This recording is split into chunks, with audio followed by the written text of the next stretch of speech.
How do we make it the basis of our remuneration? No, I think to Manano's point, it shouldn't necessarily be isolated to us. I think this is where, to the media owners in the audience today, again, if we're thinking very strategically, and we're thinking about the design of our respective industries and the amount of work that we all go through in terms of our business processes and our margins, which are going down increasingly under pressure because clients can't afford to pay for the complexity that we're dealing with at the speed we're having to resolve it, I don't see any reason why, if we can't move to that model where the ideas and the activities that we jointly create, if they're very successful, those are the terms of compensation. So it really starts to move to a rev share model. And I don't think we can do it in isolation as the agencies or the media agencies. I think our creative agency partners have a big role to play. I think our PR partners, I think CRM. But when I think about the digital media owners and I think about the traditional media owners, all of these have huge assets, audiences, data, creative content. But I'll tell you, if we keep talking in an isolated fashion and we don't talk in terms of the entirety of a funnel, I don't think we can get to that nirvana.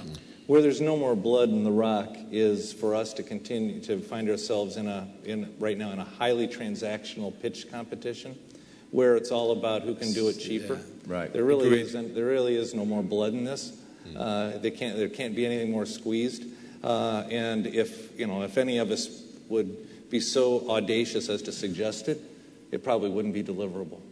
So we've got to go to some alternative scheme. Otherwise clients will end up, unfortunately, getting what they pay for. And some will, but Jack, to your point, I mean, I don't disagree with you, but I think the issue is when a client, particularly in a pitch situation, dresses up a financial pitch with all sorts of other stuff that wastes an awful lot of time and an awful lot of energy and an awful lot of money travelling around the world doing strategic presentations when it does come down to a spreadsheet. And I think, personally, and this might sound a bit, heretical to this audience, but I think there are occasions in a recession where a client is perfectly legitimate to ask for a spreadsheet competition. That being the case, let's just be clear about what it is, rather than going through all of the other the hoops. I think there are some clients who just want to have a pricing proposition right now. Right, and I would only add on, and then what's the true cost to deliver whatever that service is. Well, it's then our decision as to whether your company or mine want to go for that kind of contract. No, but there will be someone who does. But the truth is, if we're looking at most pitches that are going on worldwide at the moment, and you say, are they procurement driven or performance driven? Most, to your point, are procurement driven. And by the way, it's not isolated to us. It's all aspects of the marketing industry. I had one client I'm dealing with at the moment who's saying they have 36 agencies and they're spending $70 million in fees. And they want to get to 10 agencies, and ideally the procurement department would like to cut those fees in half. Now, again, it's not about just the efficiency, it's about strategically how effective is the agency model. That goes to a bigger conversation than just how efficiently or profitably we can run our business and leverage technology enablement and all that good stuff. Because we're doing that anyway. I think all the media agencies have in the short time they've been operating as independent businesses. We were talking about this earlier. Maybe a decade globally. In Europe, it started, 20, 25 years, you think about it. I think the media agencies have become incredibly sophisticated from a technology point of view, data analytics, creative. I mean, there's so much sophistication. And I think we always had, I certainly know when I started in the business, and that was over 25 years ago, we were subjugated in the process. The media discipline was not, and I think there was a notion that when we started to create our own businesses, we would lead the process.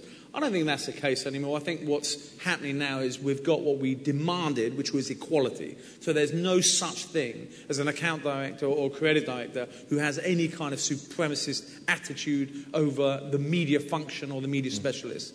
And that's great. But I think now the next iteration is how do all of these disciplines work together? Because that's a layer of value that a lot of clients are asking for, better integration. That was what I was going to say to you, is have you kind of created your own problem? Because you just identified there, as everyone, we've had specialists in all these different disciplines, and we've had to break media out here, and we've had to break digital out here, and we've broken PR out here and CRM out here, and then we've got specialists within specialists. If I'm a client looking at that situation, it's no wonder that's difficult to manage in any sense other than a spreadsheet with a basic fee for the service provided. So are we going to have to see, and I know you hate the question, and I'll try and avoid the phrase rebundling, but are we going to have to see the agencies put back together into some kind of model where you can be a genuine partner to that client as opposed to being 36 different shops all around the world? That's fair.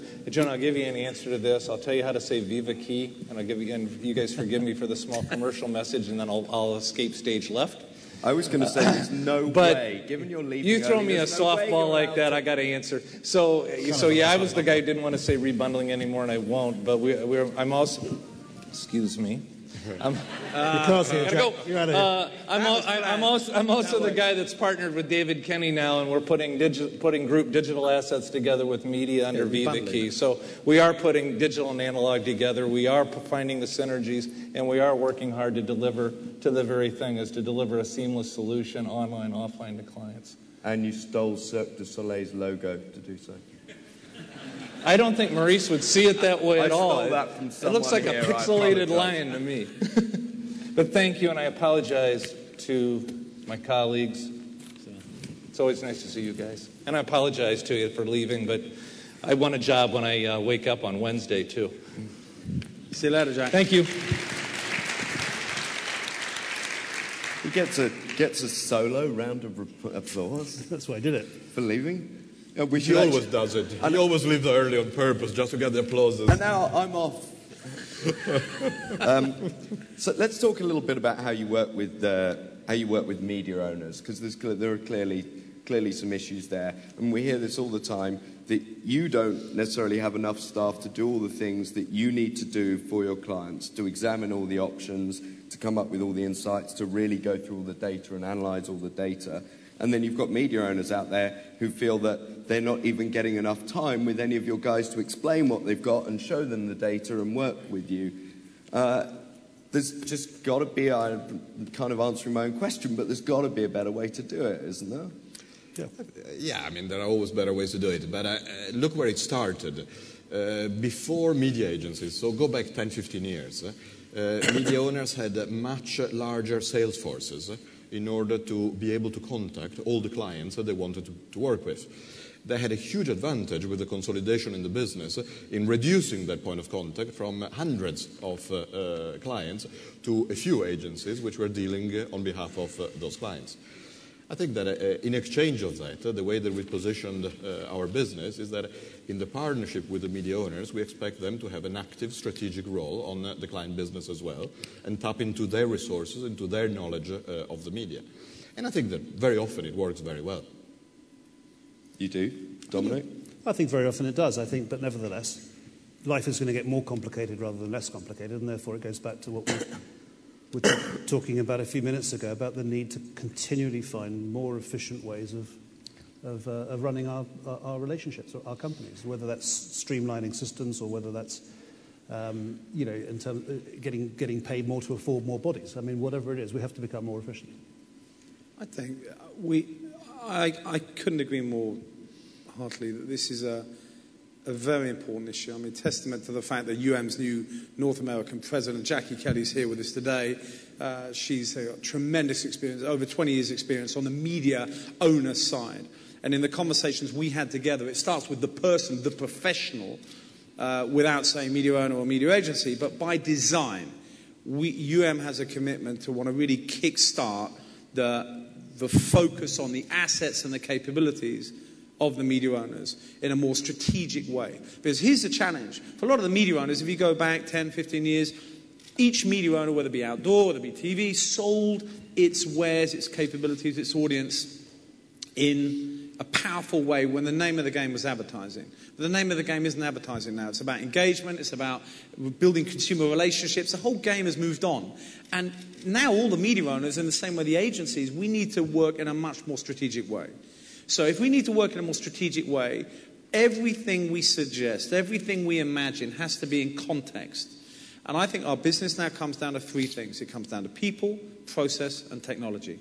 We need smarter people, differently trained people for a new world. We need better business process. I mean, we've employed 2 ex-IBM consultants to work on business process re-engineering, eradicating all of the manual, inefficient, least valuable processes. And then we've got to run to technology. And who knows the benefits of technology meets marketing more than the digital owners, the digital media owners. So by design, we are looking at all of our businesses and media brands and saying, how can we more formally establish relationships with our media owner brethren? And Jackie's going to be our start to that process in such a senior position as the President of North America. And now let's see where that goes. But certainly that's the beginning of the process. And to the heart of your question, Jonah, what that would require is for our media owner colleagues to better open up their businesses across all their different platforms.